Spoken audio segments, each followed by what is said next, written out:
The first time I heard about The very first time I saw her was when she was featured by Questa on Ngiyazifela Ngawe, which was a huge success. Then she was also on Makala by Mlina, the vocalist. And then she came back with her own very first hit single, which was called African Queen. On the Mac Cafe right along this morning, I'm going to be hanging out with the amazing Thabsie, and it's going to be lots of fun. the first time you lied about her. Good morning. Please can I have 3 Danishes and 3 donuts?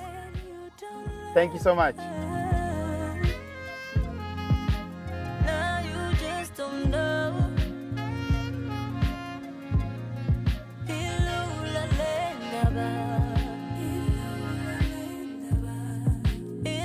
Thabs, thank you so much for joining me for coffee this morning. Thank you for having me for coffee. Listen, this is probably the most made up, I think, coffee date that I've ever seen. But it's a date nonetheless. Thank you. We're gonna have fun. Here's the scary thing. Yeah. I've never ever not seen you ready. And I'll say this. So I interviewed you for a radio show in Durban. Yes. Then I saw you out later on that night. Then I think I saw you at the airport in the morning. You didn't see me. I often think like,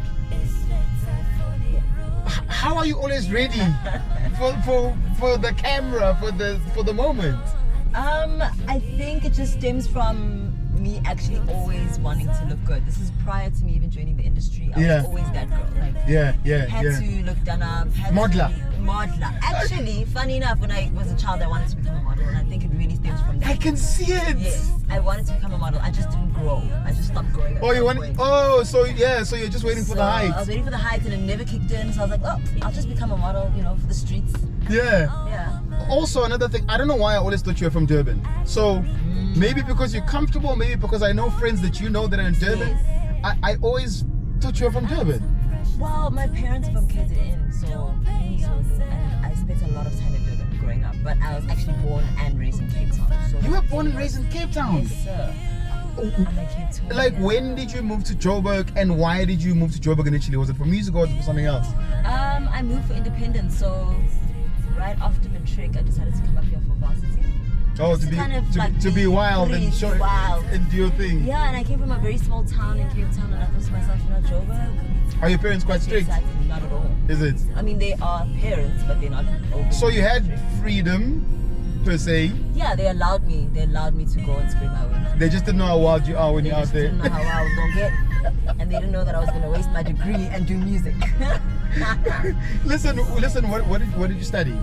I studied economics and econometrics. Do you find that it works, or there's elements of it that you use in music, or do you ever sit there? Because I often find well about, do you know, if I'm being honest, I actually wish that I'd studied something else based on what I'm doing. That would probably work more, either marketing. Like, do you have anything, or do you like actually not? It actually works for I think for, it does. for I music. think it's really helped me when it comes to the business side of things and the branding. Like, when you have, I've got like business knowledge, business, finance, economics, and you have a better understanding of the world and how it works, and how you fit into that. So I do think that it's helped in its own indirect way.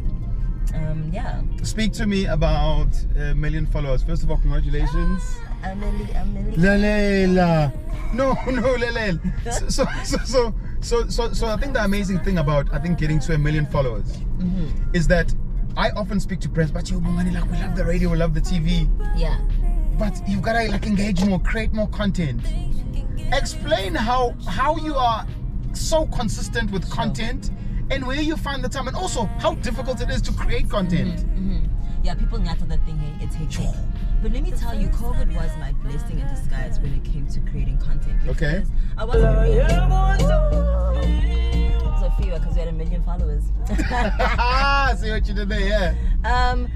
With COVID, I couldn't perform anymore, and I couldn't really make music the way I wanted to. So I wanted to still be a creative, and my social media became my creative outlet. That's crazy. And that's when I was at home creating content, making TikToks, like doing my makeup, like just really doing that things skill. that you normally wouldn't have time to do because of the music. So indirectly, I didn't realize that when I started posting every day and really putting efforts into my content, my following boomed. I think I gained about 500,000 followers within lockdown. That's insane. How crazy? Whereas before you tried, but you just wouldn't get the same engagement. Yeah, I wasn't consistent with it, obviously, and I think I was also very one track about it. So I was only posting the fact that I'm a singer, and there's so much more to me. So it was so nice for people to see that, oh, she likes this and she does this, and oh, she has dogs, oh, she's a homebody, oh, So I think I also let people kind of into my life and what I had to offer outside of just the music.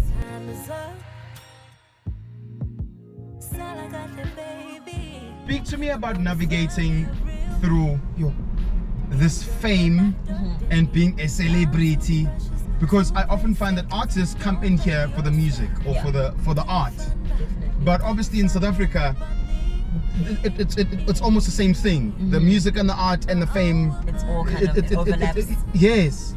How do you find your balance? Like, how do you not lose who you are? Like, I met you, I expected you to be this made up person that I expect. But surely this is not you. Like, there's times where you want to be in sweats and you just want to chill. How do you still, how do you find the balance? I think I have an amazing support system, like my family at home, my husband, my friends. They really, really do ground me. Yeah.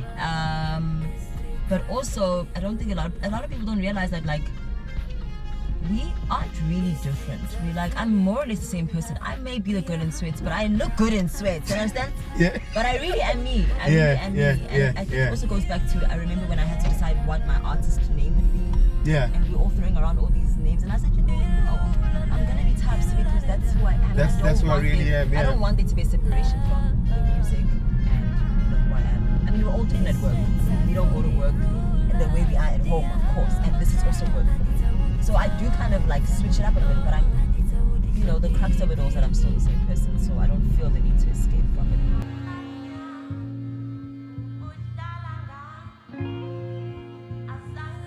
Do things that people say about you ever get to you? You know how we pretend like we've got thick skin and I don't care. And I've just realized, like, as much as you could be having an amazing day and everyone thinks you're great, and someone says to me, that interview was terrible, this guy's so terrible, why is he on this platform? And I realize I can pretend all I want, but when I get him, I'm like, no. Are you sad? Like, am I really that bad that this person even wrote about it? Yeah. Do any of those things all the time I get very nasty comments, very nasty DMs and stuff.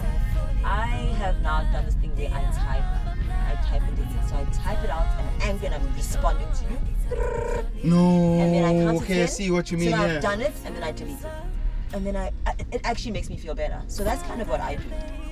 So anyway, thank you for joining me for coffee. Thank you. It was so yummy. Yeah, it was, man. Did you enjoy it? I had so much fun. Sure, Tabs. Okay, next time we're doing lunch. Okay. Maybe we should just go for lunch right now. What's the time? No, man. Anyway, thanks for joining me. Bye. Sharp. I don't need the drama. Don't even get me started.